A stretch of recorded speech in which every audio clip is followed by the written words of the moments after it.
we are. Good guy. All right, I think we are live now. We can go right ahead. Welcome to our new global media talk show. Today is April 20, 2025. Today we're gonna be talking about the a review and analysis of the drafted land policy for the Gambia, and we have our guest here, Dave Manneh from UK, and we're gonna be joined by Ahmed Manjang later on the show. So I have my co-host Sam Ceesay. Sam, welcome to the show. Thank you. My other co-host Ousman Camara, welcome to the show. And Famara, our other co-host, will join us shortly. But before then, I will give the floor to Dave Manneh. Dave, welcome to the show. Yeah, thank you very much, Mr. Sawaneh. Okay. Yeah, Mr. Camara, thank you, and Mr. Ceesay. Thank you, everybody. It's a great honor.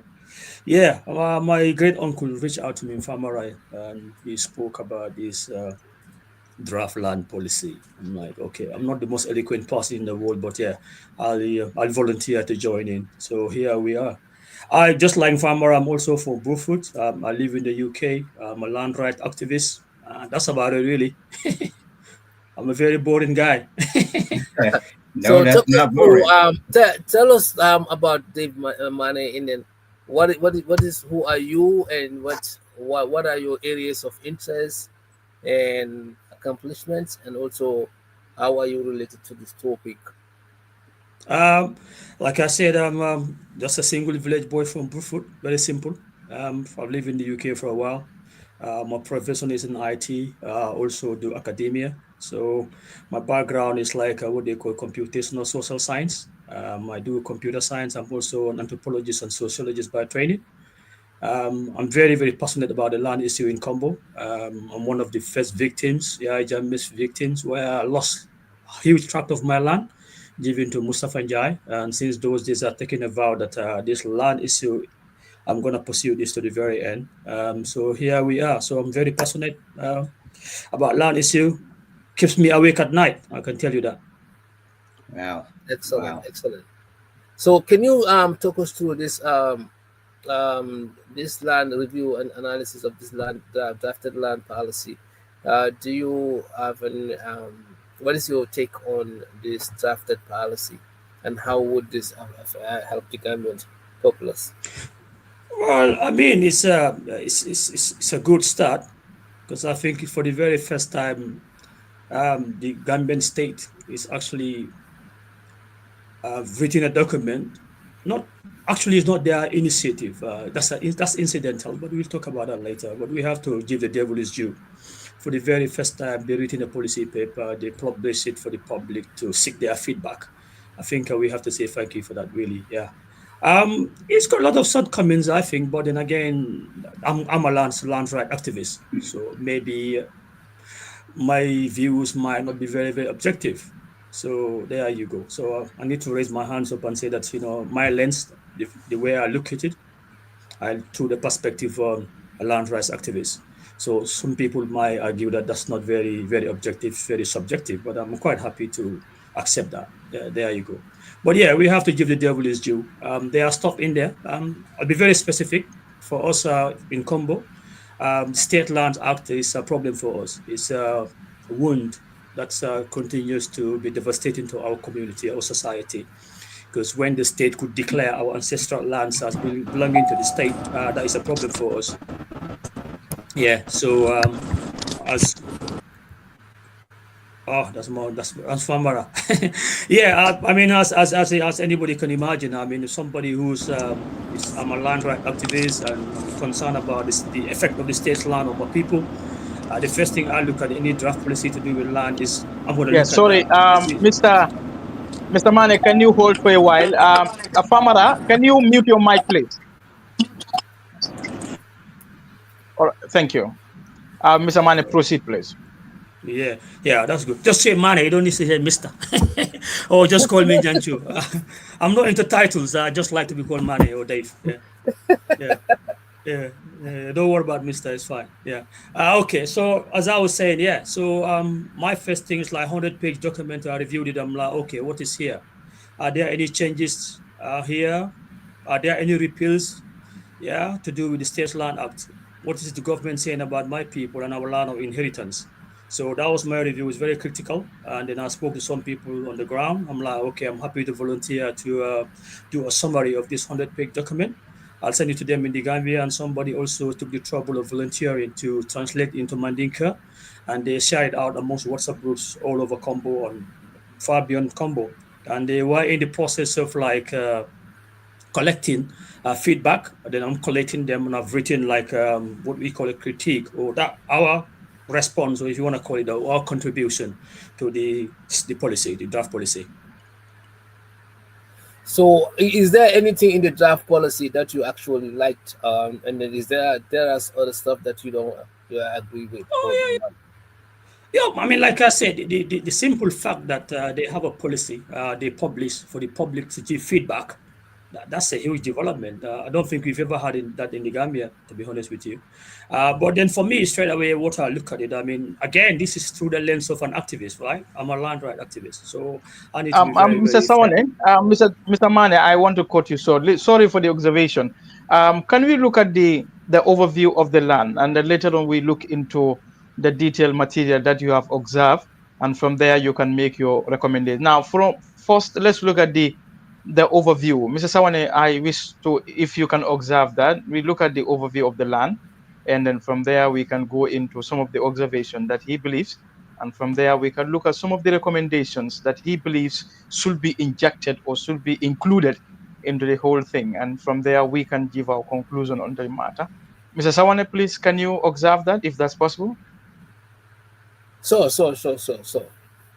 Mr. Manneh, would according to Ousman, what Ousman was saying to actually give us the overview of the draft policy and some of the observations there, and what are the recommendations? You've not read the draft policy? I don't think any one of us here, besides Famara, read the policy. Really? I have not even seen it. Important national document. You've not reviewed it. I didn't even know that there was a document out. So, so it's good to know that there's a document, and I'd love to have it. And right. So I don't know. I don't think Ousman also and myself. So take us I don't think most of our audience too did look at. Really? Yeah. Well, it's 100 pages. It's on the Ministry of Lands webpage. It's been there for So over a month. I wish to tell Ousman, come in. Mr. Sawaneh, I think Mr. Manneh, we believe in your expertise, and that's yes, Mr. Manneh, we believe in your expertise, and that's why you are invited to this program, so that you can help us whilst we guide you in some of the questions, and then you examine the questions one after the other moving forward. We want to suggest that you are the expert in this whole thing.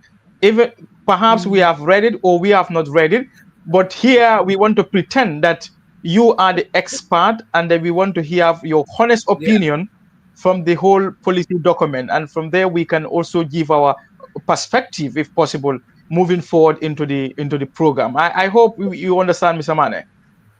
It's Manneh, not Mr. Okay, so I think Manneh, what Ousman is implying here. It's one sec. Sorry, one sec.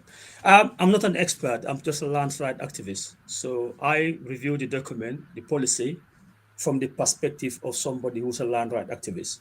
So if you read it, what you get from it might be completely different to what I got from it. So from me, obviously, maybe this from my background, but before you discuss anything, personally, I will have familiarize myself with the document, and then I can have a discussion about it.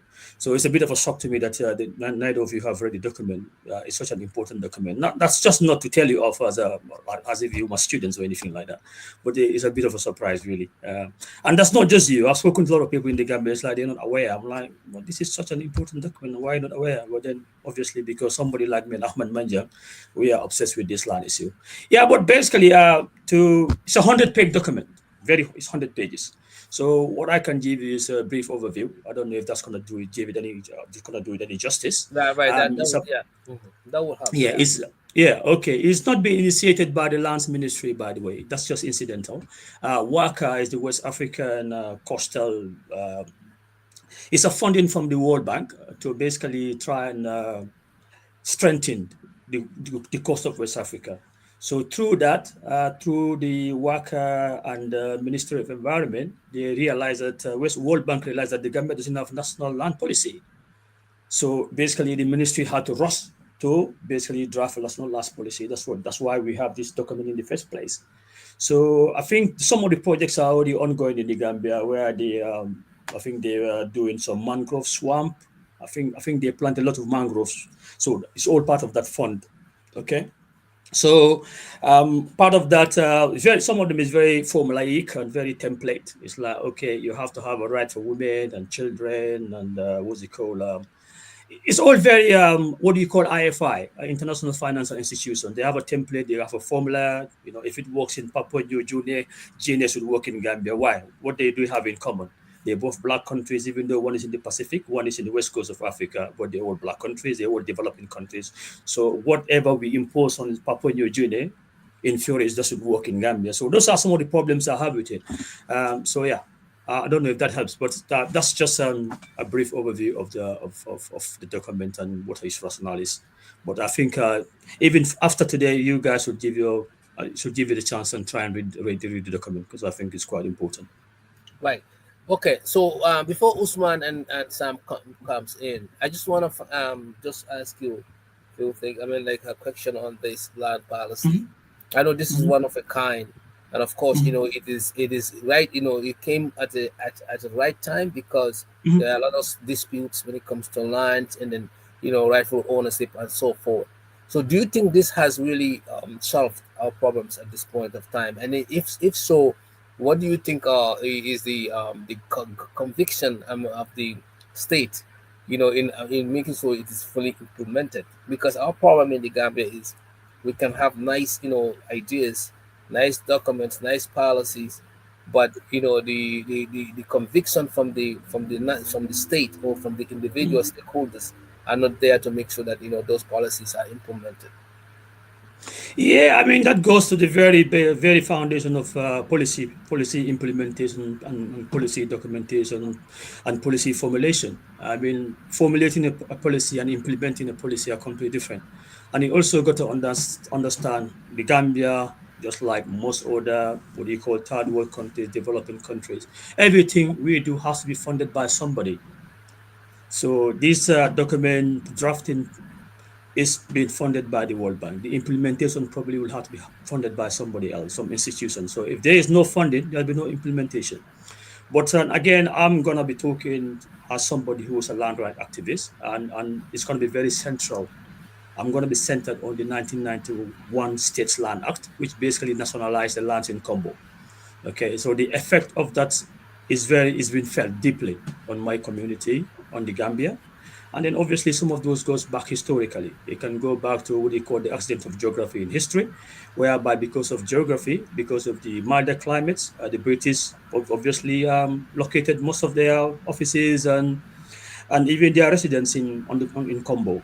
In Banjul, that's where basically the offices, the administration centers are, but they live in Bakau, just because they wanted to be close to the ocean. So that is the geography, and that's also the history. So you got colonialism, you got geography. So the two of them intersected, and that's where we have the problem with Combo. Because if they had, for example, moved to, let's say, if it was in Basse or Upper, that's where people will go.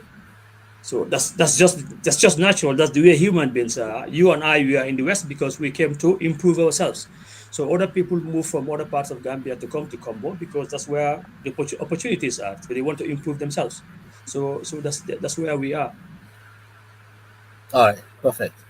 Ousman and Sam, do you have any comments or questions about this Yep, land? yep, yep. So I know we all have busy schedule and all that stuff. So for me personally, I did not even know that there was a policy because I was not even following anything on that social media part of it. But So Manny, me being Yes. a person that has not seen the document, even though Yeah. I made some recommendations. I have a group called Solutions for Gambia. In Solutions for Okay. Gambia, formed in, I founded a group in 2018. And what Okay. we do there, we look at problems in the Gambia and find solutions. Rather than focusing on the problem, we find Mm, solutions and make brilliant. recommendations. And I've done quite a bit of recommendations. So, land disputes in the Gambia has been one of the topics that we've talked about the past few years. But Mhm. now that there's a document, and in fact, if I remember correctly, one of the things that I said in that is to come up with a policy about land and computerized systems and all of that stuff. But without going into that, can you tell us what are Mhm. some of the pros and cons about this land policy? I don't think you call it pros and cons. I mean, it's a policy. People make recommendations, and so it's got a lot of pros. If I mean, Okay. if you want to look at it that way. All right. Let me rephrase this. So I'll go straight to the point. Currently, there's a land dispute in Gambia, right? Salaji and other places in the Gambia. In So combo, yeah. in Combo, yes, in Combo area. Well, there are some in the Upper River too. I've heard some things last year or so. So, what Okay. does this do for that? Well, thank you for that wonderful question. Because the problem in the land, with the land problem in Combo, is got to do with the State Land Act. That's the 1991 State Land Act, which basically nationalized the lands in Combo. So this policy has not touched that at all. It's not made any recommendations to either to repeal it or basically to even amend it. So there's nothing at all about this in the policy document. But that's not to say they wouldn't include it. That's why they are inviting feedback and proposals and suggestions from everybody else. So you got until the 25th of this month to actually. You can also send your feedback. You can send your recommendations. So it's open to everybody. So this is an opportunity for you with your team. Just go online, grab it, 100 pages, review it, and then just send your recommendation. I will download it today and read through it. Yeah, Yep, yeah, absolutely. Yep. yeah. So this would not, from what I'm understanding, this Mhm. land policy is still not going to solve the dispute that we have in the Combo. No, no, No. Okay. Okay. yeah. So All right. because it has not been enacted yet, it hasn't been in place yet. No. Or Yes, I understand that. What I'm trying to say is, are there any articles in this policy that will solve that problem? No, That's what I'm trying to get exactly. to. So no. It's nothing there that would say, oh, we need to look at this, we need to review it, we need to repeal it, we need to amend it. Nothing at all. So it's just left us the way it is here. Nothing about when the government takes land from people Hmm. that inherited those lands. Is there any compensation for them prior to taking the lands? Because that's one of the things that I talked about before. Even in the Western world, if the government need to build a road or do something somewhere on land that belongs to other people, they first get compensation, right? There will be evaluations and surveys and appraisals and all of that with a lot of communication to get everybody on the same page. And then the people get compensated first before they relocate. So they have the funds to go buy somewhere else and build there or buy other houses so that the government can use their land. Have you read anything in it that talks about that? I mean, we already have that. I mean, we have the Land Compensation Act, so which was meant to work in conjunction with the State I Land Act. thought that was there. Yes, we've and I downloaded the 1997 Constitution, so I go through that quite a bit when I talk. But now, so what I'm trying to say, what I'm trying to figure out is why Mhm. are the people in Salaji having this trouble and with them demolishing their properties and no compensation? That's what I'm trying to get to and try to understand why is this happening. Exactly. That's poor governance. Absolutely right. and Absolutely lack right. of priorities, poor Yeah. governance, lack of priority, and maybe abuse of power. And So you can abuse put, of power, yeah, basically. you Yeah, can put yeah. all those things together. But Yeah. That's what I mean. That's I what. think So I don't mean to interrupt you, Sawaneh. That's what I meant about having policies and implementing policies. Yeah. You can formulate them; they look very nice, but you don't actually do that. I Yeah. mean, if you look at the State Land Act and the Compensation Act, it's very clear. Okay, and if you, on top of that, you have the Constitution, which basically says my land right, my inheritance, that's my right, Yeah. that's my basic human right. So if you take that away from me, actually, Hmm. that's abuses my constitution right anyway. Yeah. Correct. But then again, then you go to the 1991 state land, like whereby the state can take my land, but then as you say, it need to be public purpose good. Yeah, public purpose. So Yep. that's very, very, very, very That, important. that's Yeah, the key word there, because that's the key what word that there. means, yeah, what that means is when you confiscate land from people, you've got to use it to benefit the general public, not Public to, use. yeah, not to take it and then take it from Peter and then go give it to Paul. That's Yeah, not but right you take it from a very, very poor Peter and give it to for a very, people. very wealthy Paul. Very well, So that exactly. yeah, Yeah, that's what we call elite capture. So we have yeah, elite capture in the Gambia. So whereby you got Ministry of Lands in conjunction with the physical planning, they will like designate. They said, oh, it's gonna be a hospital here. There's gonna be a clinic here. So the people will move. 2 years yeah, down the line, then you realize the director of public services giving one to his girlfriend and wife and mom and sister and brother. exactly. That's what And I've then been the hearing from natives, social media. yeah, and the Hmm. natives who own the lands, and don't forget them, they live in Sukuta. I'm using Salaja as an example. The old and Sukuta, original Sukuta, is filled now. It's completely full. So they have to expand. So naturally, they want to go and build on their lands for their the expanded family. You said no, they can't move there. So you basically go demolish their homes. So you're demolishing the homes of the natives and other people from other areas of the Gambia. Obviously, they have a right to live there, but their rights should not supersede the right of the natives. If you wanna call, we gotta be very, very, very, very, very honest here. So I cannot come from Bruford. Sawaneh, I don't know wherever Sawaneh come from. Badibu, You Badibu. take my Badibu, yeah, Badibu. Badibu, because they always pretend they're very clever. They're my cousins, but I'll speak to you later about that. So you give the land to Sam, no problem. Sam can be my neighbor, no problem. But then you come and demolish my house, but Sam's is standing. Yep. I've lived in Sukuta Salaji for 500 years. It's been my farmland, generation Hmm. after generation. It's my inheritance. Yep. So what are you doing between me and Sam? Is you're breaking what we call the social capital. So Yep. we have a social cohesion. You're breaking it. That's what the state is doing. So you build in what's it called, hatred, and people not. I don't want to call it. Man, you know. Hmm.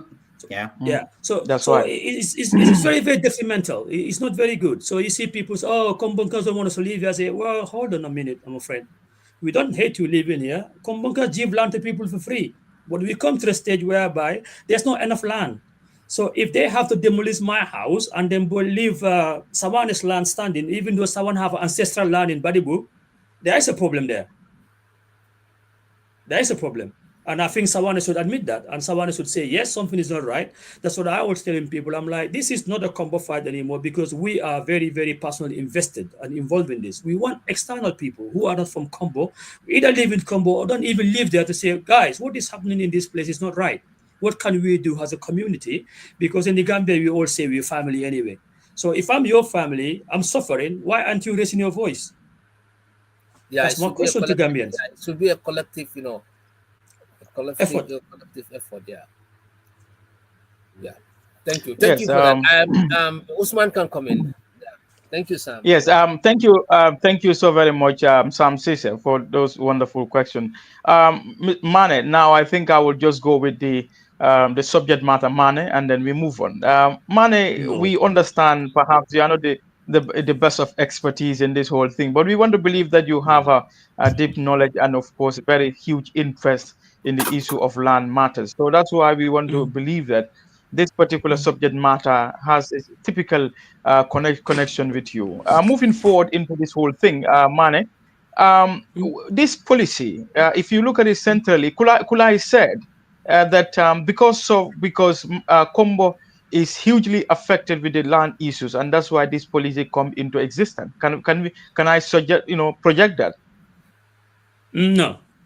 It's like I said, it's incidental. This is funded by the World Bank. It's got to do with the coastal erosion, how they have to strengthen the coast of Okay. West Africa.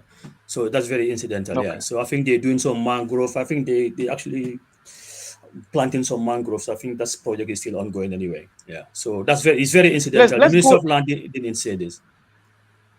Okay, fantastic. Now into the policy once more time. Now you have examined or you have perused the policy critically, and then you have made your recommendations, and you understand that there are some loopholes that you have observed, and you wish to project that, or you wish to observe that, and you have observed it as we speak right now.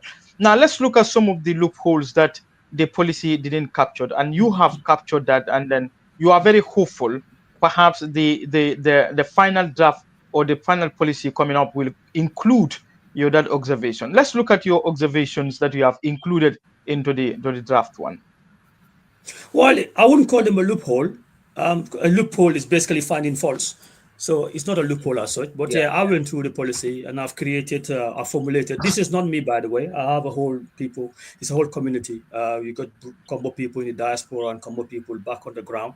So they collected feedback. So they sent that feedback to me. I've collected it and I've turned it into a document. So we're going to present that document to the Minister of Lands. Okay. I've got the policy here. What we call our feedbacks. It's quite huge. So I don't know if you want to go through them. It's a lot. If that's what you want anyway. Yeah, possibly. I've got sections. Possibly. Let's look. Okay. Beautiful. Some of these sections that you have included into the as far as your observation or recommendation is concerned. Let's look at let's. Beautiful. Yeah. Well, just can you highlight them one after the other? You cannot. Yeah. Okay. I think we got to be very careful. Proceed, we don't call it like, I think we got to be very careful. I don't want to be judgmental to say it has a loophole or it's no. I'm just saying from my observation from an activist spectacle perspective, this is what we think you could add as a supplement. Okay. Yeah, but I want to be very careful. Okay. I don't want to be arrogant here to say, oh, what they've done is not correct. Okay.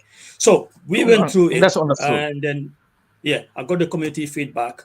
And then also we got recommendations. So I broke them down into about 6 different sections.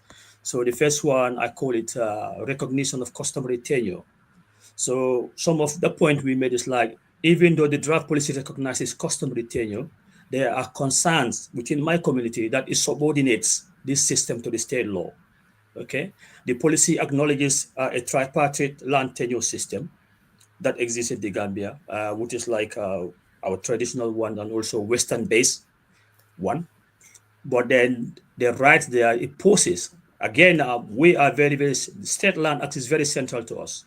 So the State Land Act remaining in this draft policy is a threat to Combo's communal landowners. And then we gave a recommendation for that one, where we say the policy should explicitly prioritize customary systems of land governance over formalization process.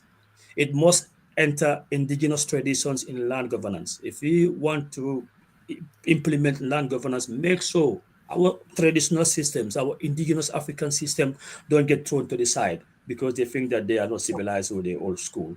Okay, so they also need to formally recognize the authority of the clan structures. Lands are owned and managed by clans. So don't break those clan structures just for the sake of like we need to westernize.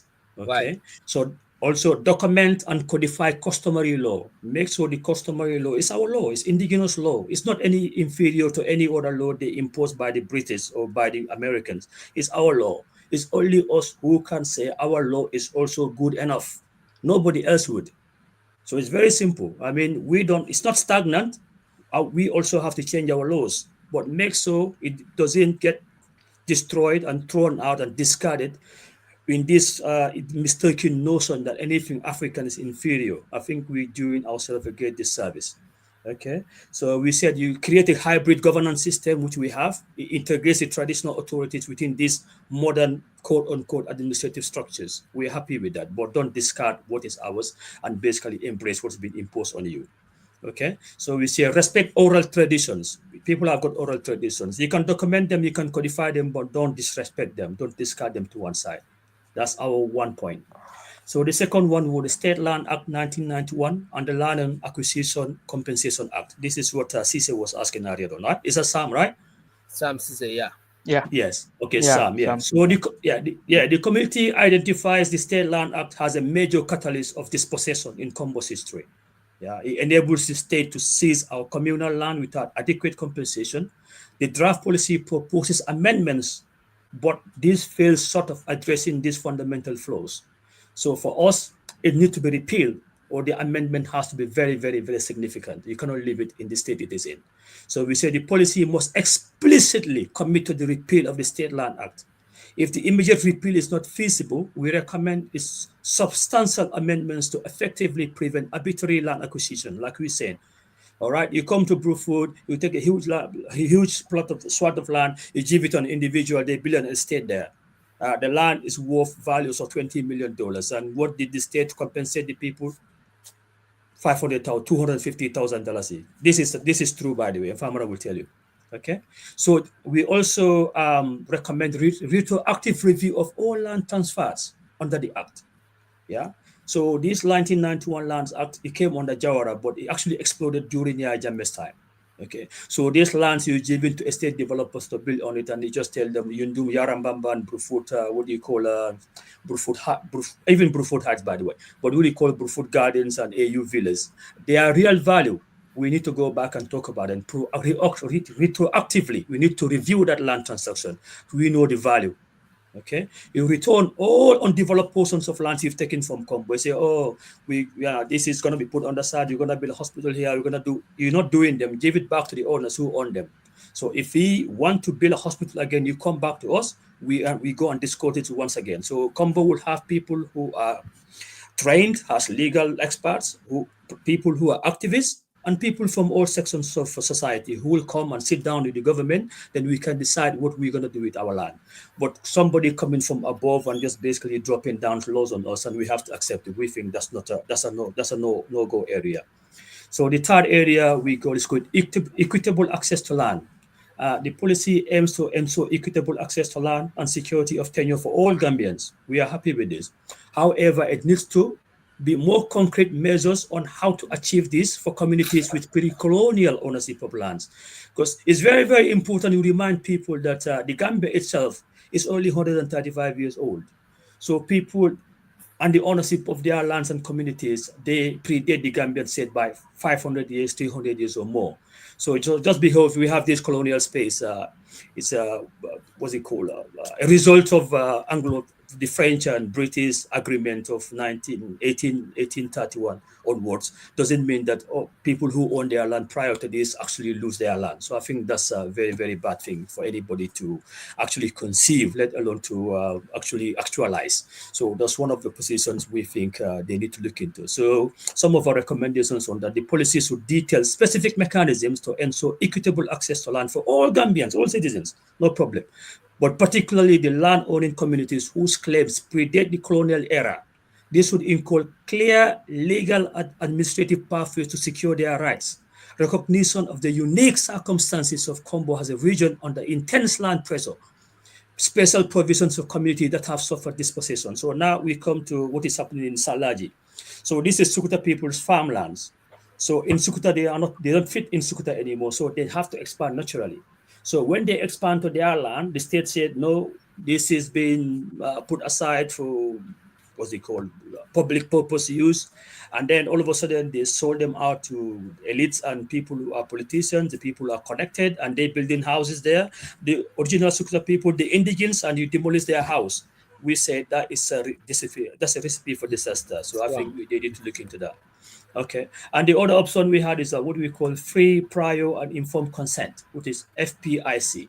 Okay, again, why the policy mentions establishing clear guidelines for obtaining free, prior, and informed consent for land investments. These are investors, by the way. So this is now we're talking about Nyomi and Fonyi and Jara and Kia, because the investors are coming. So it needs to be very, very clear that the people who own the land, they actually know what they're signing into. They actually know what their land is going to be used for.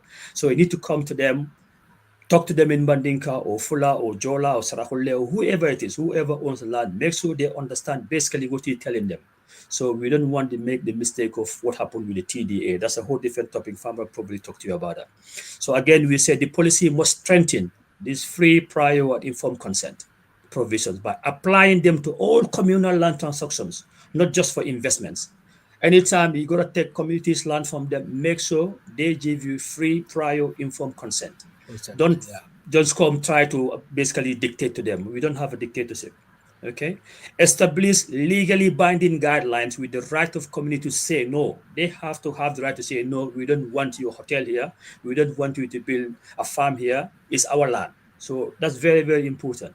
So you create mechanisms for independent verification. Again, this is where Ceesay, this is where your guys can come in. You can have a think tank. You can have your organization and somebody in Lumhare or Alumhare says that, oh, some Indian people come, they want to create a farm here. Your guys can go there and say, okay, we are independent. We're going to do independent verification of what the state is saying, what is the investor is saying, and what are the inputs of the community who owns the land. So we Yeah. want it to be very, very open. So also make sure you enhance safeguards. There have to be safeguards for ancestral lands against expropriation, even under the guise of what we call public purpose. So you cannot just say, oh, I'm going to take Drammeh clan land. We're going to build a hospital there. No. It needs to be very, very clear. There needs to be safeguards there. If you take 10 hectares, but the hospital only need 2 hectares, so you don't need to take the 8 hectares. You should give it back to them. So those are some of the things we say. And the other section we mentioned is what they call the Land Commission. So the policy is proposing strengthening oversight bodies like the Land Commission. We know a Land Commission has been set up, but they never actually have commissioners. So that's the madness we have in that country. So they have a land commission, but it's very inactive because they don't have any commissioners. So we want them to revitalize the land commission. It should have genuine autonomy. It needs to be autonomy. It has to have genuine autonomy from the state. So it have to have legal representatives representing what you call shareholders, what stakeholders, if you want to use the fancy terms for it. And they have to be institutional mechanisms. You have to have broad representation of everybody: state officials, land owning clans, the VDCs, the women's organizations, the youth organizations, civil society groups, legal expert, people outside, like Ceesay's team again.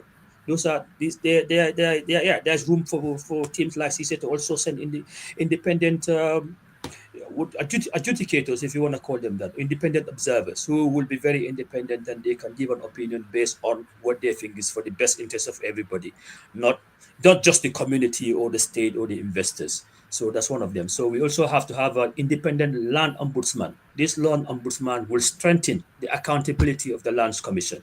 That's also some of our recommendations. And then the sixth and last one is what we call transparency in land allocation and elite capture. Because we have elite capture, whereby, again, you go to Sukuta Salaji, yeah, they had a whole forest. You knock it down, you gave it to a businessman. Yeah, so that is outrageous. So the policy does not adequately address stuff like this. It is whereby somebody will be close to the president, or somebody will be very, very close to somebody very powerful in parliament. They'll come whatever they do, and then whatever, they will even basically disregard what is in the constitution. They will disregard the laws that we have in the country, because basically taking a forest, knocking everything on that forest, and then giving it to a businessman for him to basically use it for what? I think he's bringing some, what's it called again? This construction material they bring from Senegal and Cape Verde. It's a stone, this black stone. It has a name. Beton. Beton, yeah. So he wants to basically dump beton there and sell it. We know that's not why he wants it. It's called land banking. He's trying to bank the land. So if basically the state goes and they change the use, the primary use changes from being a forest, they degazetted it and they gave it to an individual. So later on, it's a huge vast of land. What he's going to do is going to either sell it in parcels or he's going to build an estate on it. That's exactly what they're doing. So these are the 6, positions where we thought we could augment what is already in the draft policy. This is just a condensed version. So I've got about 15 pages where I broke them down. So I've been working on this for 3 weeks. So you don't have enough time for that. Okay. Great job. Yeah. But this is gonna be a public document anyway. What we've done will be public. Will be published as well. So if you guys give your email address to Famara, we're gonna be basically going to the Ministry of Lands to do a handover of this our recommendations next week. We've also in touch with other people from Nyomi and also a group in Fonyi, the guy called Ablai Bojang, him and his team. They're also going to be coming there. They're going to be basically delivering it our feedback to the Ministry of Lands. And I've also got people in the UK who are fellow academics and other people, interested bodies from the Gambia. They're also writing. Even today, lots of people are sending feedback to me, which they want me to collect, because I took the trouble of actually speaking to the World Bank guy. There's a guy, the World Bank, is the World Bank representative in the Gambia for this policy document. So I took the trouble of basically writing to him. So I had a 1.5 hour video conference call with him. So I've got a window of opportunity here which we can use. So everybody who's got feedback, you give it to me, whether the state takes it or not. I'm going to make sure the World Bank gets it. Okay, he's giving me that commitment, that promise that he will get to them. So yeah, so that's for all of you. But you got until the 25th of this month. So if you want to roast whatever you get, pass them to Famara. If you want to go to the Minister of Lands to hand deliver it, fine. They have an email address called Minister of Lands, but it's all bouncing. So if people contact me and say, "Oh, Dave, you send them an email, it's bouncing. Their email address doesn't work." I'm like, nothing works in that country, but there you go. So yeah, They probably probably got the yeah. configuration right wrong, But Wow.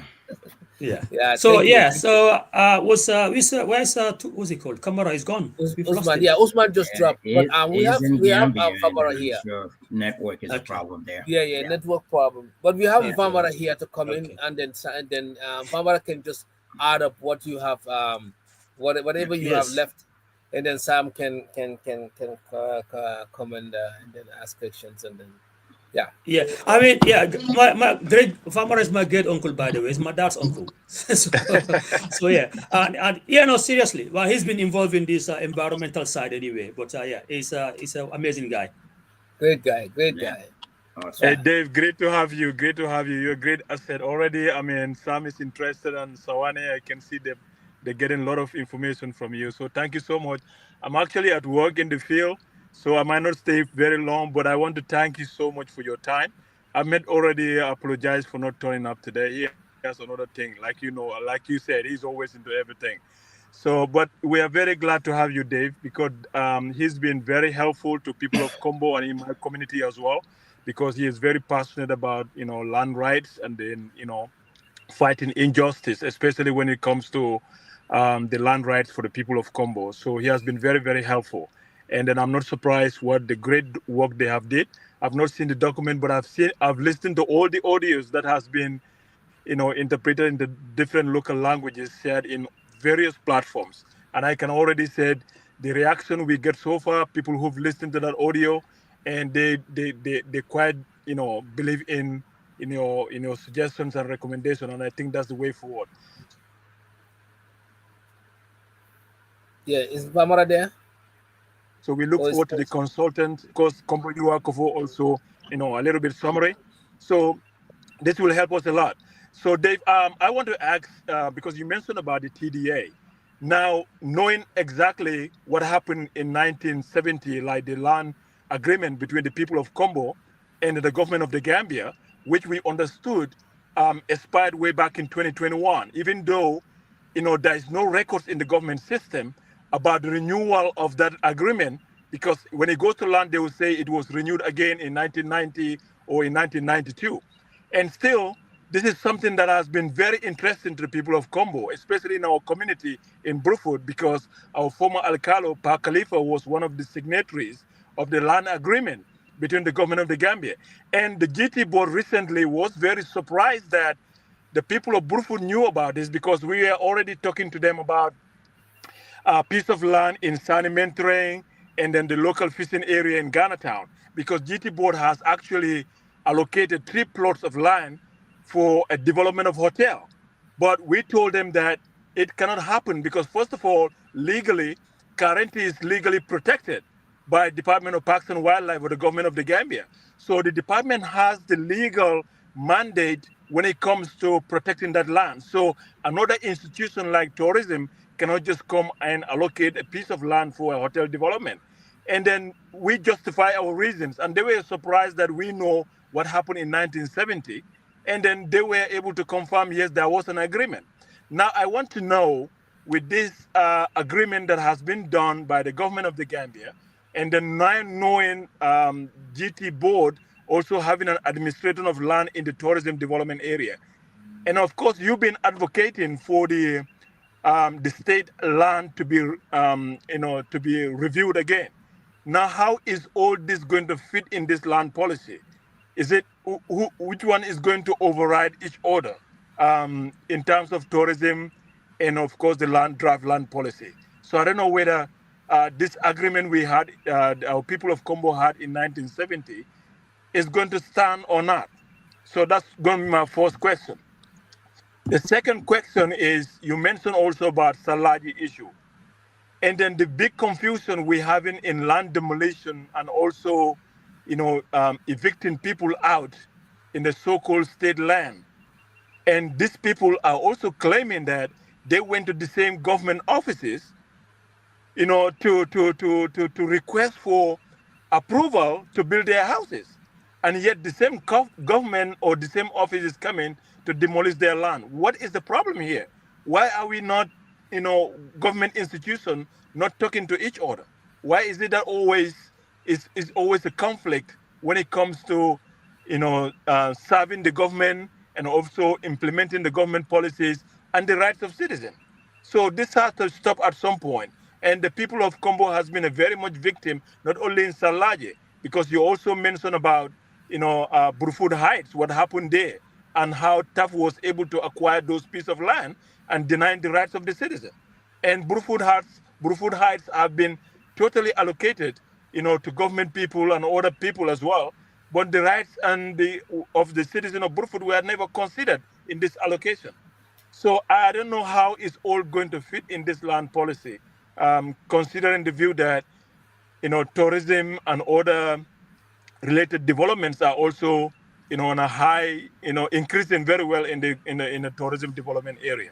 So thank you so much, Dave. That's what I have for you for now. But it was interesting hearing from you and the good work you guys put together. And then hopefully this will make a huge impact to the rights of people of Combo. Thank you. Okay, thank you, good uncle. I think we should start with the TDA. This goes back to the people having informed consent.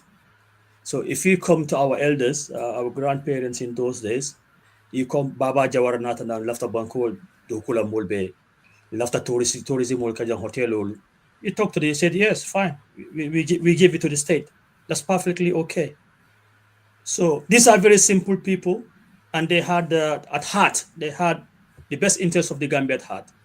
But then you got these people who are what you call the mustn't, they have their they don't care that much. For them, it's them first and then the state. Trust me. All right. They have their agendas, yeah. Yeah, they have agenda. So when it comes to Famara specific question, what happens with the TDA agreement? The TDA agreement was a 50-year lease from 1971. So like Famara says, that ended in 2021 also. But then the government basically said the lease is disappeared. They couldn't find the lease. We found the lease. I went to Gambia, I found the list. I showed it to them. Then all of a sudden, everything changed. But their argument is now the TDA has been superseded anyway because you have the State Land Act. And the TDA area comes under the State Land Act anyway. So the TDA doesn't even matter anymore. That's what they said. They said our argument now is, okay, the TDA list actually is immaterial now because we got the State Land Act. So they got these parallel laws, if you want to call them that. They don't gel. The contradictions are there, yeah. But because it doesn't affect them, they're okay. So Burfoot Heights was meant to be TDA, but then now I don't know if you've been to Gambia recently, if you've been to Burfoot. It's a residential area. So it becomes a residential area for the richest people in our country. I mean, their land there, sometimes they'll sell you 50 by 50 for $100,000. They don't even sell them in dollars anymore. Right. They sell them in dollars, hundreds of thousands of dollars. So I can give you figures of the amount of money they're taking from Burfoot, just from Burfoot Heights and what we call the Taft Gardens and AU Villa alone. You will have the shock of your life. Because I did the simple arithmetic, you will just have the shock of your life, really. So that's just to quantify what they've just taken just from Burfoot in one section of Burfoot alone. Wow. So not to mention what happens in Combo, not to happen what mentions in Sukuta or Gunjur or Yundum or Sanyang, what they're trying to do in Sanyang. Or Bakau, we started from Bakau, by the way. So the quantification, you just have the shock of your life. We're talking about billions of dollars here right now. So Famara, I was just answering that for you. The state's argument is that the TDA has been superseded by the State Land Act anyway, because the State Land Act, Brufut Heights and TD areas come under State Land Act. So the TDA lease is superseded, so they don't have to worry about that. That's their argument. Your second question is like what we call public purpose. When you take the land, you said, "Oh, we're gonna designate this area as a public purpose land," Yeah. and then you change the use. The primary use changes, but you don't tell anybody. So that's the problem we have in Sukuta Salaji. So because those areas people are building in the demolition, that was meant to be purposes for like hospitals and schools and clinics, but they sold it amongst each other. And then the little bit that is left there by the locals, the indigents, they build their land and the state is demolishing their houses. So this is the problem we have. And we had that conversation at the very beginning. Also using what's it called, Sawaneh. Momodou has an example of him being from Badibu, and then he's my neighbor, and then they knock my house down, and they leave his standing. So what does that do with our cohesion? What does that do? A social cohesion? I think it's a big risk they need to look into. I don't think this is something they actually put into the equation, but I think it's something they need to give a very, very careful thought to, because that basically breaks our social cohesion. Because social capital is very important. So nobody's an island. So, and Gambians, like we all say, we family. Like family, I'm joking with you this. I'm joking with you to say that, oh, you're from Badibu, because my dad, 3 sisters, they all married to Badibunkers. They're from Salikenye. So Koli Ceesay. Yeah. So I always joke Badibunkers because they are my cousins. So that's why I say I joke with you, because my first cousins are Badibunkers. Yeah, they're from Salikenye. Well, they don't live in Salikenye. You know, all Badibunkers live in Combo anyway, as you know. That's where the money is. yeah, there you go. So, but that social capital is very important. So if you have a state, you have a government machinery, a body of the state that basically is actually destroying that social cohesion, I think that should be a concern for everybody, really, because you're trying to inculcate hatred. Not hatred, but mandika convoy for anyway. Because somebody will say, "Oh, but that's not the problem." Yeah, it's just basically saying the Sukota person's land, his house, you demolish it, and then you left the guy from Badibur Salikenyes to stay in his house, but he's got family. His ancestral land is in Salikenyes already. So if Combo gets full, the guy from Salikenyes, like my cousins, I joke with them. I say, listen, they got land because they also they also descendants of my ancestors. And then just to lament on that little bit, it's kind of like it's kind of like there's a lot of land out there, like let's say in Badibu, that I have the capability to grab, but because everybody's rushing to Combo, why not they devise a way of, instead of rural urban migration, why can't something be happening to do the reverse? Because I think that's why we're having so much of this land pressure on people in Combo, because everybody's trying to settle in Combo. But when settlements start to spread out, like you go to like places like you go there are a lot of places, like even in our area, Kerawan, going to Farafenye, and then you go inland, in Makati and other areas, then that would lift up the pressure of like Kombunkers have to do with that issue of land scrambling, because most of these things is about that. Because yes, I have land in Badibu, now I go to Combo, I have another land. Yeah, I have more advantage than you, because I have multiple lands, at an even cheaper rate. But then the fact of the matter is, that's not my fault. That is the fault of our system. Exactly. So in order for us to, I think, and I think government has a lot to do with this too, or our leaders, because in order for us to really, people to really focus on the rural areas, there has to be something there. If you have a job at the rural areas, of course you're gonna think about getting a home there, right? You don't have to go and live in Combo anymore because you want to be close to the job. So all these things are, we have an issue, that is even beyond that beyond what the microscope that we're looking at, that we need to resolve as a country. Yeah. So I don't know if that makes sense to you. No, that makes perfect sense. That's why sometimes I think I wrote a paper somewhere saying that we need to basically what you call devolution.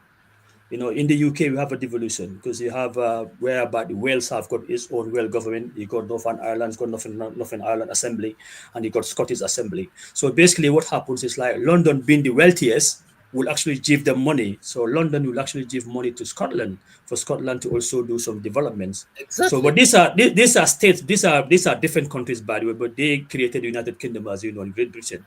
So we can do similar things in the Gambia. But then I don't know if you remember the beginning of our conversation. I talk about the accident of geography and history. So when it comes to history, it's because colonialism is based in Combo. So the institutions were built in Combo. So that's why people have to come to work in Combo. That's why they came to Combo. And why did the British live in Combo? Where did the colonials live in Combo? Because of the milder climate, because of the Atlantic Ocean, because of the River Gambia. Exactly. Yeah, so it's that confluence of history and geography that has made Kombunkers, if you can say, a victim of their own success in a way, if you want to Exactly. call it that. All right. So, but if we devolve, we decentralize and devolve. So, for example, the Ministry of Agriculture, they don't need to be in Combo. So move them. So Exactly. the That's University of exactly the what I Gambia, said. yeah, University of the Gambia, agriculture, move it up country. So those specialists who live there, they don't need to come to Combo anymore.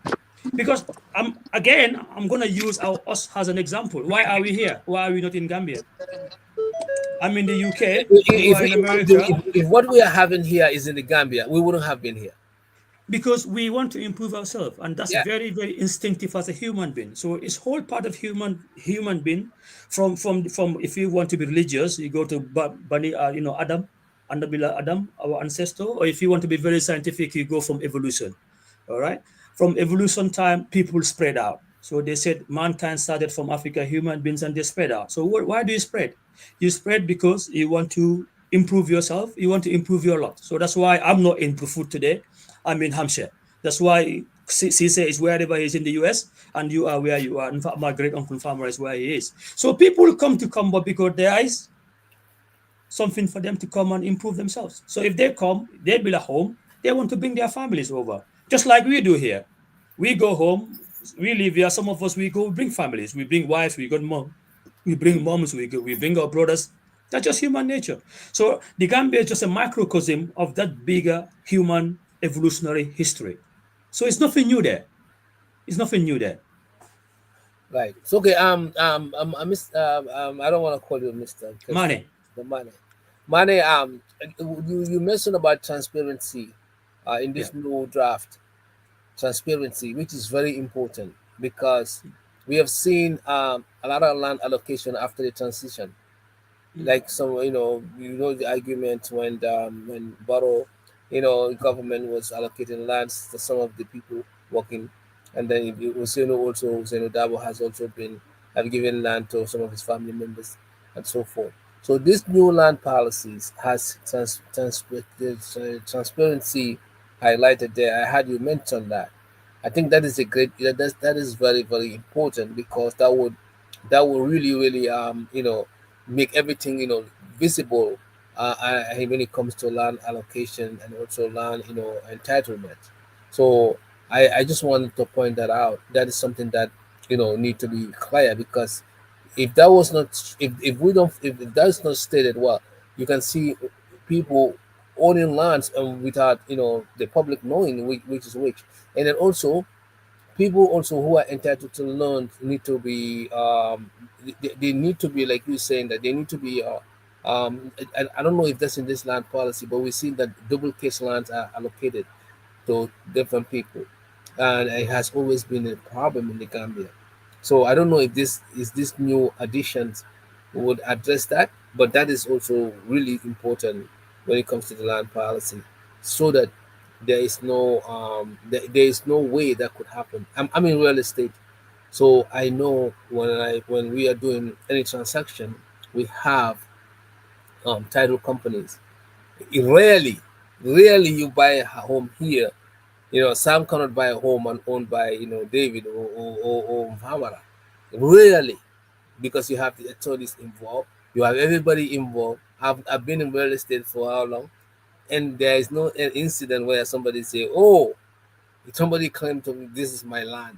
I mean, this is my house that somebody I bought and somebody claimed to be owner." But Gambia, that's 10 people, 5 people. I mean, there's no way to to connect the dots and then have this, the people who gonna be doing title search and all of that, come into play. I don't know if this new policy has any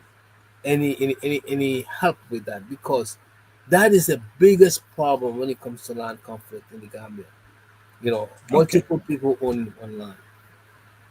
I think we probably need to start at the very fundamental level. I think we have a problem whereby we have these dual structures, if you want to call them that, because we got our traditional indigenous ways of doing things, and then we got Western imposition. Some are Western imposition, some are we are copying from the West. So there is a problem. If I tell you before, I was having a conversation with somebody. I'm like, in my family, Manneh is in Bruford. They're the biggest landowners. They don't sell land to anybody previously. Before land become a commercial entity, before land became monetized. You give them kola nut, they give you a whole farm. Yeah. You give them kola nut, they give you a whole farm. So something changed. And then it comes from international financial institutions. The 1999 State Land Act, do you know the history behind it? No. Okay. It's not something Jawara's government thought about. Do you remember SAP, the I had Structural it. Adjustment Program from the World Bank and IMF in the 1980s? Mhm. I had So it. they basically told Jawara's government, you have to privatize land. If you privatize land, investors will come and they'll invest in land. But that didn't happen in the Gambia. So the State Land Act got enacted because of that, and then elite capture happened. During Jawara's time, it was no problem. Everything exploded under Yahya Jammeh, you see. So this is Western imposition. So again, even this draft policy, it's not something we initiated. It's It's Western. conditioned. It's conditioned on us by the World Bank because they are funding the West African Coastal Regeneration or Restrengthening Program, WACA they call it. So it's not initiated by us. So they give you the template. If you look at this policy, sometimes you will laugh because the policy will say, oh, we'll have to make sure women's land rights are safeguarded. I'm like, in Combo, I don't know Badibu. Badibu. Women had three pathways to owning land in Combo before this commercialization: Nako, Faro, Tandako. Men, on the other hand, only have one avenue to land ownership, which is called Kunko. So what happened when land became commercialized? Women, Tandako, Faro, Nako all went. Wow. So if you go to Bruford, between Bruford and Yundum, that just used to be rice fields and also the women vegetable gardens. People live in them. There used to be streets, these houses all over the place. So those women don't have. So now you have this policy saying that we need to make sure you respect human rights, you safeguard it. I'm like, but you broke it. We had it before in our indigenous system. So from the 1980s SAP, imposition of 99 State Land Act, that basically forced our people to privatize land, sell it, so that you can make profit from it. Those people lose their land. So now we got a new policy, which is a template again to say, okay, you need to make sure women's land rights are accorded. So it's a contradiction in terms. But because these are people, other people have to, institutions and what you call international development, international financial institutions, and what we call them are development partners. They're not development partners. They're basically people who give us Interest partners. we just beggars really. They just give us money. So we don't have a say. So they come with a template. You just follow the template. Because somebody should point out to them and say, oh, actually, in our own systems here, women's rights are actually already looked after. Most of us are Muslim. So under Sharia, we don't abuse women. The Western people might have that idea in their head. But in our religion, women are not abused. So you get this formula, you have this formula template. You dump it on us and nobody just critically analyzes it. Okay, as long as we tick these boxes, it's fine. So you look at this policy, you're laughing, and I'm like, some of these things already, we have mechanisms, safeguards and mechanisms in this in our place. And they're talking about how to safeguard the interests of what do you call them, how do you call it, orphans. That's so integral to our culture. In our culture, an infant is never left on their own. Because we have a culture where a child is brought up by a whole village. So that is also a template. they grew up from somewhere, and then we just basically put in our policy document, instead of telling the World Bank, no, hold on, this doesn't apply to us, because we already got mechanisms in place which is actually safeguarding the rights of these people, both women and people who are disabled, and also orphans. That's part of us. That's inherently part of us as Gambians. But you find all of them there and you start laughing. You're like, this is just a template. So you're just basically ticking boxes in the template. We have to push back sometimes. But obviously, beggars don't have a lot of choice, as the saying goes. All right. Sam, I think Sam want to say something before Famara comes. Yep. I know it's past an hour now, and I wanted to make sure respect the time for everybody, everybody's time. But Dave, I first want to say really thank you so much for being on this call today, because you really brought up a bigger picture, and it actually mentioned things that I didn't know. One example is I didn't even know there's a policy out there, land policy. I didn't even know that. I didn't come across that anywhere. Do you live in Combo? Do I live in Combo? Yes, I have a house in Combo. Yes. And you have a house in Basse, right? I mean, in Camara, right? As well. Yes, my hometown. Yes, I do have property there. So, but anyway, so you have two advantages.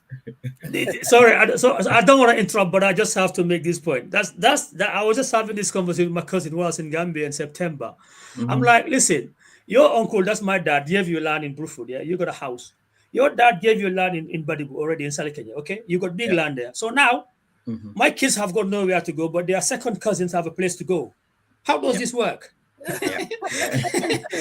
So I mean, it's a cousin joke, but there's a serious message behind it. It is. But that's what I tell people in Combo. I say, somebody, if you come from somewhere else, think of us. Think of Combonkers, like your kids have got somewhere to go, and your grandkids. My kids have got nowhere to go.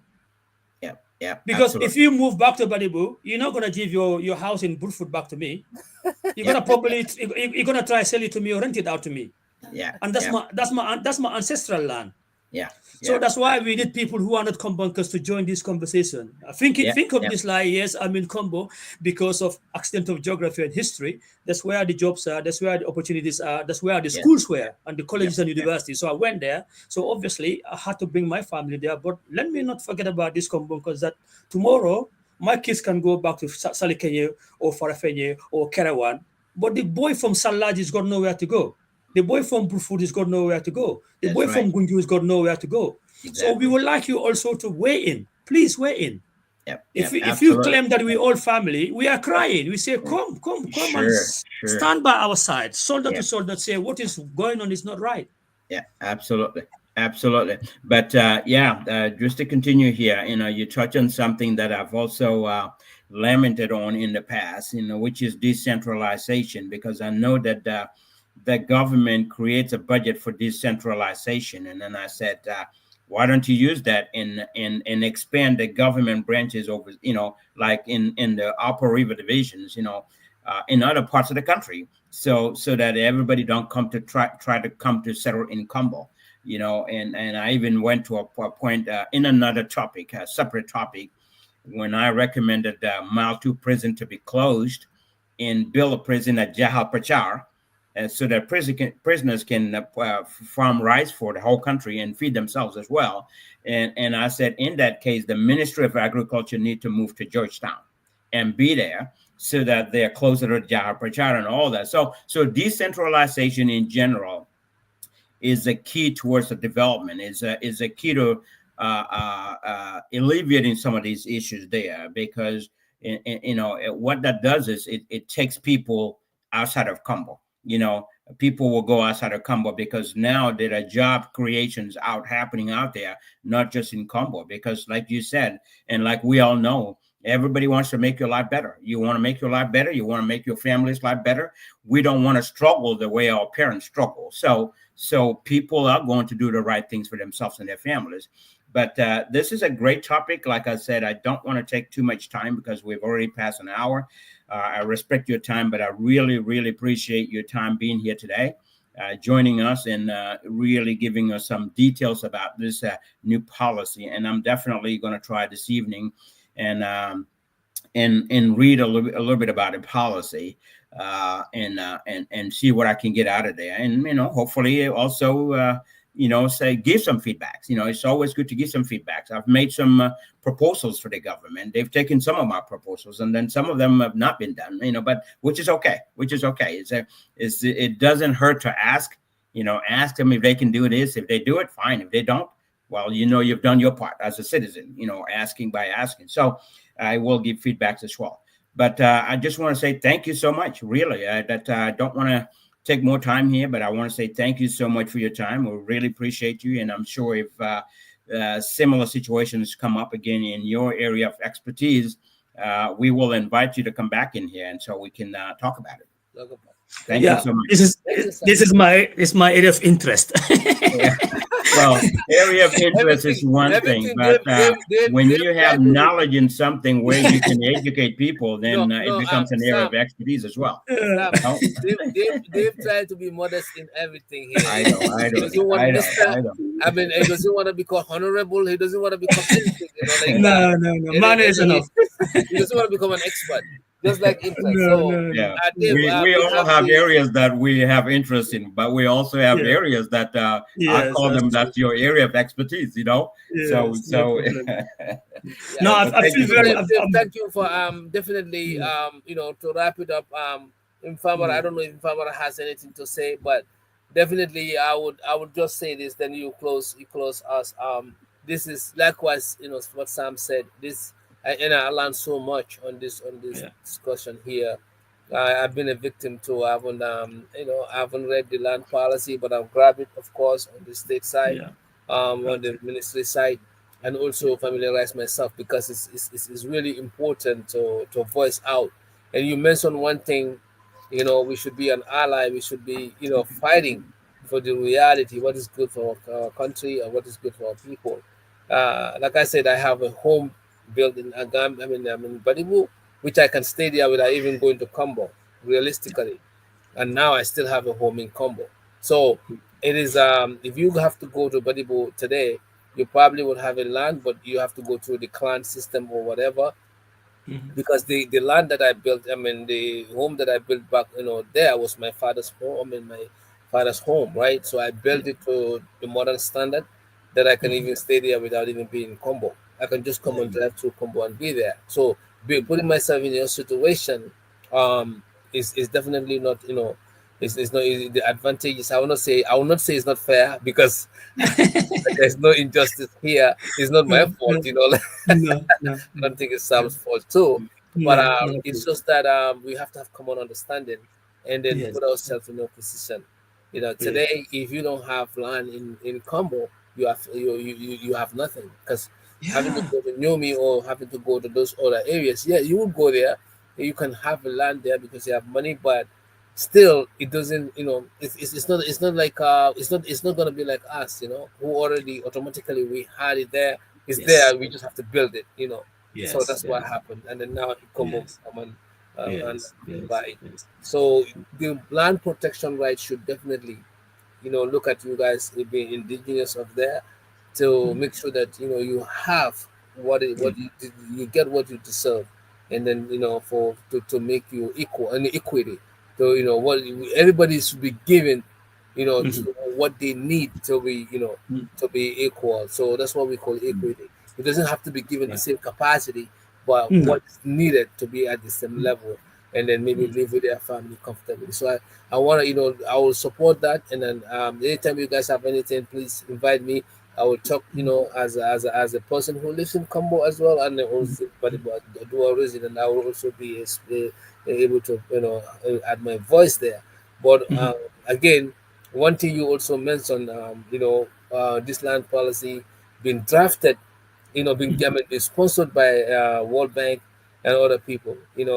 They once you are given money to do something, you are listening to those people. So they have a strategic interest in whatever they do. We know how the West operate. We know how outside influence operates. So we need to stick to our culture. We need to stick to our norms and values. We need to look at also things that interest us that shouldn't divide us. Like you also rightly mentioned, when you demolish a neighbor's a neighbor's property and leave the other one standing, now it become like a bigger suspicion, because now it become a conflict, like Sobo, where this other person is treated differently, this other person. So all these things, our bonds are more important than anything. That's what we had, and that's what makes us different from the Western world. That's what makes us different from everything, because we are all interrelated. We are all like the same people. So anything that could create that bond to break, and eventually we should avoid. So I don't know how best our leaders and our stakeholders will work on this, but that part that you said is really really important, and it has happened a lot in the past, and we should try to avoid that. But that being said, if Famara is not I don't know, in Famara, you have anything to say before Dave come we close? Famara, You mute. yeah, you're muted. Just before Dave come and we can close. Yeah, I just want to thank DF for coming out and then sharing his experience, especially on the land draft policy. I think it's a step in the right direction having a draft policy in place, because they said we never had land policy before. So having initiative like this, putting a draft in place and allowing people to comment and bring their views, I think it's a step in the right direction. So hopefully, in the next few years to come, or before the next 10 years, whatever, some of this dispute that we're talking about, will be minimized, or maybe, disappear altogether, because it's all about hearing the concerns of the people. And we all know what is going on in our country. The country is very small. Land is becoming a big problem, a big debate right now. So if we have a policy to guide us, that's a step in the right direction. So I just want to thank Dave for coming out, sharing his experience with us. So hopefully, we'll get there, inshallah. So Thank Allah you. baraka. Thank you, Kamara. Thank you for connecting us with Dave. And then, Dave, Yeah. you have your final Thanks, word. Famara. Yeah, okay, Sawaneh, Ceesay. Okay, La Baraka Bake. No, it's a honor. It's a great honor to come here. Like I said, this is issue for everybody. We should all care about it deeply. And like I said, Combo is maybe like I said, accident of geography and history. Really, that's what it is. So people move because you want to improve your lot. That's what it is, really. And then again, you go back to Western impositions, external impositions. And sometimes they go this templated, this formulaic, but we don't have, we can't even speak back to say this doesn't apply to us. You just as long as you tick the boxes, it's all good. So I think we need to push back. But yeah, make take your time. If you have chance, please review the 100 pages. Go through it, and if you want to, I've summarized it. But I summarize it more from an angle of an activist anyway. The 100 pages, I read it, then I summarize it from that angle. So if you want to pass your email address to Famara, you don't have the time to read the whole 100 pages. I'm happy to send you my summary. Like Famara said, the summary somebody also translated them into local languages. They've been doing the rounds on WhatsApp. So yeah, but I'm quite happy to pass that to you. We also had feedback templates which people are using. Some people actually in the UK, Gambians, some are academics, all walks of life. They're sending them to me. I'm collating them. So if you also want the templates, I can also send the templates to you. But please take your time and read it, because, like Mvamar said, and we have to give them this, even though it's not their initiative. But this is the very first time we have a policy where the state is asking for our feedback. So we need to give the devil its due. I think that's quite important. So let's take them on the offer. Let everybody send in your feedback and your suggestions and your why you rationalize it. Why do I make this suggestion? I think it's quite important. Ceesay and Sawaneh. Once again, I grateful just to typed you. my email in the chat, so just in case, if you Okay. can grab it from there, that'd be great, and that will save Yeah, Famara yeah. from all Yes, the I'll do. trouble. Yeah, yeah. Yes, Sawaneh, if, Yeah. if you if you want to do that as Yeah. well, do that. Let me also send you mine right away. Please. Where did you put it on the chat? I just put mine on the Private, chat. If you look on the right, private chat. Right you have chat, mine. private. You got it right. You also, let me have a look. Sorry, I'm on the fix here. You Oh got no, it's only Sam there. I you got got Sam's Sam, one. Yeah, Sam, got somebody else. you Yeah, got yeah, that one. yeah. If you go to private chat at the bottom, just type. Yeah, Yeah. Okay. Yeah. Okay. yeah. Sam become more technical than me nowadays. I'm You are from Badibu. You're just thinking of the money. My these cousins, man. I'm not going to be I wealthy. become more technical than me nowadays. I become most of because why I haven't worked on IT for years, for a few years now. Oh, I was also on IT for 22 Oh, years. okay. What do you Yeah, real yeah, estate yeah. now? But I So you just just you transitioned want to money. real estate. Yeah, I got it now. I got yours as Yeah, well. yeah. So I'm quite happy to share this with you. Also, I will share our feedback when consolidated one. I Okay. cannot do it right now, unfortunately, because Right, right, right. I'm still collating them. Yep. Okay, but Absolutely. whenever we do it next week, it should be. And we people on the ground are gonna hit the media next week. So we're working with the guys from Fonyi. That one guy called Ablai Boja. I think I don't know because I don't do social media that much, but apparently he's well known. He goes on Kerfatu and stuff. So he's got his team. They've also provided their feedback. I've spoken to some people from Yomi as well in the UK. So everybody is sending their feedback to me. So I can't share that with you right now, but towards the Sure. very end, I'll share that consolidated feedback to Perfect. you guys as Yeah, well. that's perfect. It's a national document. It's for everybody, so you Yeah, guys it's for can. everybody. Yep, yep, yep. Thank you All for right. that, though. All Appreciate right. it very Thank much. you. It's a great honor. Thank you very, very Thank you, much. thank Thank you, you, guys. thank you, thank you, All Sam. right. See you all later. Yep. Thank you. God bless. Take care. Bye. All righty. Bye. Thank you, Yeah. thank you, Dave. Thank you. Thank you, Famara. Thank you.